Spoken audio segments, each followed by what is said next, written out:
오늘도 새벽 예배에 나오신 여러분을 사랑하고 축복합니다. 사도신경으로 신앙 고백 드리시겠습니다.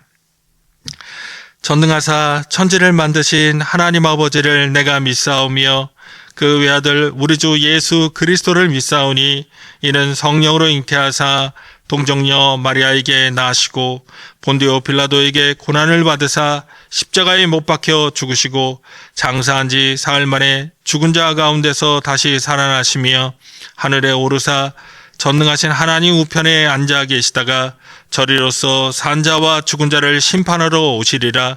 성령을 믿사오며 거룩한 공회와 성도가 서로 교통하는 것과 죄를 사하여 주시는 것과 몸이 다시 사는 것과 영원히 사는 것을 믿사옵나이다. 아멘. 이 시간 함께 은혜하실 하나님의 말씀은 신약성경 베드로전서 1장 6절에서 7절의 말씀입니다. 본문 말씀 제가 봉독하도록 하겠습니다. 그러므로 너희가 이제 여러 가지 시험으로 말미암아 잠깐 근심하게 되지 않을 수 없으나 오히려 크게 기뻐하는도다. 너희 믿음의 확실함은 불로 연단하여도 없어질 금보다 더 귀하여 예수 그리스도께서 나타나실 때에 칭찬과 영광과 존귀를 얻게 할 것이니라. 아멘. 베드로전서 1장은 성도의 신분과 소망을 선포한 후에 곧바로 고난 이야기로 넘어갑니다. 역설이죠. 성도의 신분과 소망 그리고 고난이 연결되어 있다는 겁니다. 1장 3절에서 5절에서 그러니까 앞부분에서 산 소망과 썩지 않을 유업을 우리가 받은 것임을 베드로가 얘기합니다. 그런데 갑자기 오늘 본문인 6절에서 그러므로 라고 얘기하면서 근심하게 되지 않을 수 없으나 라고 얘기합니다. 여기서 그러므로 라고 하는 이 표현이 그리스어로는 엔호인데 이게 앞서 나오는 그 산소망, 썩지 않을 유업을 얻은 그 은혜의 결과로 연결된 거예요. 그러니까 고난은 은혜의 반대편에 있는 게 아닙니다. 고난은 은혜 속에 있는 겁니다. 은혜의 테두리 안에서 은혜 받은 자이기에 하나님의 자녀이기에 주어지는 그런 현상이라는 겁니다. 그래서 오늘 본문에서 베드로는 고난을 피하라고 고난을 참으라고 그렇게 얘기하지 않습니다. 오히려 그 고난 가운데 주시는 하나님의 유익함에 대해서 우리에게 알려줍니다. 오늘은 이 세 가지 고난의 유익함에 대해서 함께 살펴보고자 합니다. 첫 번째로 고난은 기쁨과 공존할 수 있다는 것. 이게 은혜입니다. 6절을 보시면 그리스어로 흥미로운 구조인데 하나는 근심하게 됨과 6절에 크게 기뻐함이 한 절에 함께 나와요. 그러니까 두 감정이 함께 섞여 있는 겁니다. 그러니까 동시에 이 두 가지가 우리에게 느껴지는 겁니다. 베드로는 근심하다가 나중에 기뻐한다라고 말하는 것이 아니라 근심하지만 동시에 기뻐한다고 얘기합니다. 이게 세상의 논리로는 이해될 수 없는 그런 신앙의 역설입니다. 우리가 사도행전 16장에 보면 제2차 선교여행에서 바울과 실라가 빌립보의 감옥에 갇힙니다. 불법적인 구금과 구타가 있었고 그리고 발에 손에 착고가 채워지죠. 여기에서 엄청난 구타가 있었기 때문에 기절했고 상처가 있었고 또 지하 감옥에 갇혀 있어서 손과 발이 그 쇠사슬에 묶여 있는 그런 상황입니다. 그런데 놀랍게 근심하지 않을 수 없는 그 상황 가운데 그들의 입에 찬양이 터져 나오는 겁니다. 그 밤에 그 아픔 속에서 그리고 기도가 터져 나온 겁니다. 함께 존재합니다. 우리가 이 역설을 신앙적으로 성경에서 많이 만날 수 있는데 아프고 힘든데 그 가운데 하나님이 임마누엘로 함께 하신다는 것, 우리 주님이 나를 버리지 않으신다는 것, 성령이 내 안에 계셔서 그리스도 예수의 사랑을 우리 안에 풍성하게 그 십자가의 사랑을 믿고 붙잡을 수 있게 만들어주신 것, 그것 때문에 근심할 수밖에 없는 그 상황, 근심도 있지만 기쁨이 터져나오는 겁니다. 고난 가운데 기쁨이 터져나오는 사람, 하나님의 은혜가, 하나님의 사랑이 더 충만하게 믿어지는 것, 그 십자가에 당하신 그 고통이 내 고통과 비교할 수 없는 그 거룩한 고통이 나를 향한 것임을 믿게 하시는 것, 그것은 하나님의 은혜이고 하나님의 축복입니다. 근심과 기쁨은 함께 갈 수 없는 것이 아니라 신앙인 안에서 함께 갈 수 있습니다. 또 고난은 생각할 것은 믿음을 드러내주는 거죠. 7절에서 너희 믿음의 시련이 불로 연단하여도 없어질 금보다 더 귀하다라고 얘기합니다. 여기서 시험이라고 하는 단어가 도키미온이라고 하는 단어입니다.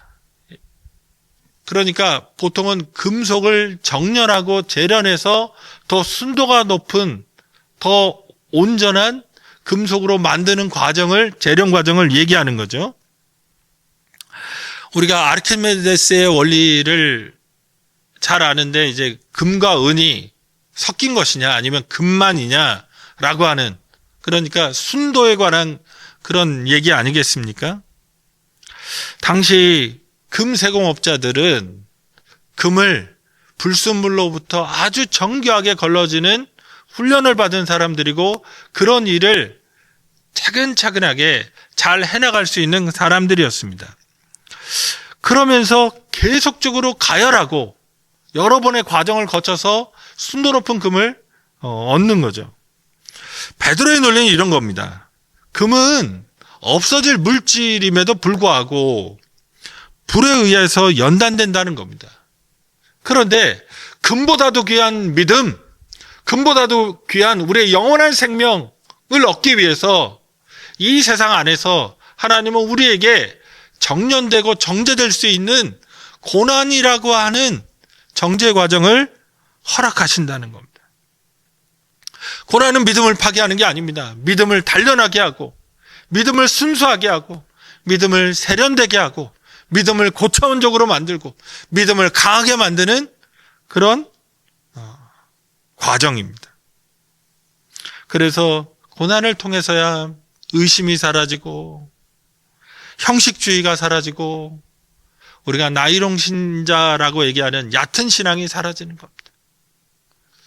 고난을 통하여서 하나님만이 진정한 구원자이심을, 인도자이심을, 생명의 주관자이심을 깨달은 사람만이 온전한 믿음으로, 강한 믿음으로 하나님과 함께 동행할 수 있습니다. 그러니까 고난은 진정한 믿음을 만들어내는, 진정한 믿음이 얻어지는 귀한 과정입니다. 많은 분들이 교회 안에서 간증하는 게 그렇죠. 그 이전에는 진짜 나이롱 신자, 형식적인 신자로 남아서 그냥 교회만 출석했다가 그 고난의 과정 가운데 하나님을 만나고 그 믿음이 하나님의 역사 가운데 새롭게 빚어졌다고 하는 것, 새롭게 만들어졌다고 하는 것이 대부분 간증 아니겠습니까? 고난은 우리에게 진정한 믿음을 얻게 합니다. 이게 유익입니다. 고난은 또한 어떤 유익함을 주냐? 장차올 영광과 연결되어 있는 유익을 줍니다. 7절 후반부에 보면 이 연단의 최종 목적을 말하는데, 예수 그리스도께서 나타나실 때 칭찬과 영광과 존귀를 얻게 하려 함이라. 예수님이 나타나실 때 드러날 겁니다. 그분의 영광과 위엄과 거룩함과 높으심과 아름다움과 복됨이 드러나실 겁니다. 그때 우리가 거기에서 영원한 형벌을 받고 영원한 멸망으로 가는 것이 아니라 하나님이 주시는 이런 칭찬과 영광과 존귀를 얻어 영원한 생명을 얻고 그리스도 예수와 함께 왕노릇할 수 있게 하는 것이 고난을 통해 얻어진 믿음입니다. 순전한 믿음을 통해. 그래서 고난을 통해 다듬어진 믿음, 고난을 통해서 하나님이 원하시는 믿음은 우리에게 장차올 영광과 연관되어 있습니다. 보통 이것을 농부가 뿌린 씨앗과 많이 이제 연동시키는데, 씨앗이 땅에 뿌려지면 그 땅에 갇혀서 보이지 않습니다. 그런데 그 어두움 속에서 발화하고 성장해서 열매 맺죠. 봄에는 열매가 없습니다. 그런데 그 긴 과정을 거쳐서 비도 맞고 더위도 경험하고 때로는 가물기도 하고 그 과정들을 다 거쳐서 때가 돼서 열매를 맺는 겁니다. 오늘 우리의 인생의 시간을 그렇게 성경은 묘사합니다. 열매 맺기, 마지막으로 부활의 열매, 생명의 열매를 맺기 위한 과정이라고 우리 인생을 얘기합니다. 하나님은 우리에게 어두운 과정도, 고난이라고 하는 그 과정도 허락하십니다. 고난이 미화되지 않습니다. 성경은 고난을 미화하지 않습니다. 고난은 어렵죠. 아프죠. 힘들죠. 고통스럽고 또 근심하지 않을 수 없습니다. 그런데 놀랍게 하나님 안에 들어온 고난은 하나님의 은혜와 하나님의 섭리와 하나님의 계획과 인도함 속에서 유익함을 줍니다. 고난 속에서 근심을 할 수밖에 없지만 그 가운데 큰 기쁨, 하나님의 은혜를 통하여 얻어지는 기쁨을 얻게 하십니다. 고난을 통하여 참 믿음을 얻게 하십니다. 그리고 장차올 영광을 고난을 통해 얻게 하십니다. 이런 고난을 통한 유익을 바라보시면서 오늘 당하는 고난을 담대히 이겨나가고 또 통과해 나가는 저와 여러분 되시기를 주님의 이름으로 축복합니다. 기도하시겠습니다. 고맙게 좋으신 아버지 하나님, 저희를 사랑하심을 감사합니다. 하나님, 이 세상에서 우리가 고난을 당하지 않을 수 없음을 알게 하셨는데, 그러나 그 고난이 우리에게 나쁜 것, 악한 것만이 아니라 우리에게 참 믿음과 참 소망과 참 능력을 주는 것임을 다시 한번 깨닫게 하시니 감사합니다. 고난 가운데 얻은 참 믿음 가지고 하나님 이 세상을 아름답게 살아내고 그래서 주님 다시 만나는 그날 영광된 자리에 이르는 저희 될 수 있도록 역사하여 주시옵소서. 감사드리오며 예수님의 이름으로 기도드립니다. 아멘. 주기도문 하시겠습니다. 하늘에 계신 우리 아버지여, 이름이 거룩히 여김을 받으시오며 나라가 임하시오며 뜻이 하늘에서 이루어진 것 같이 땅에서도 이루어지이다.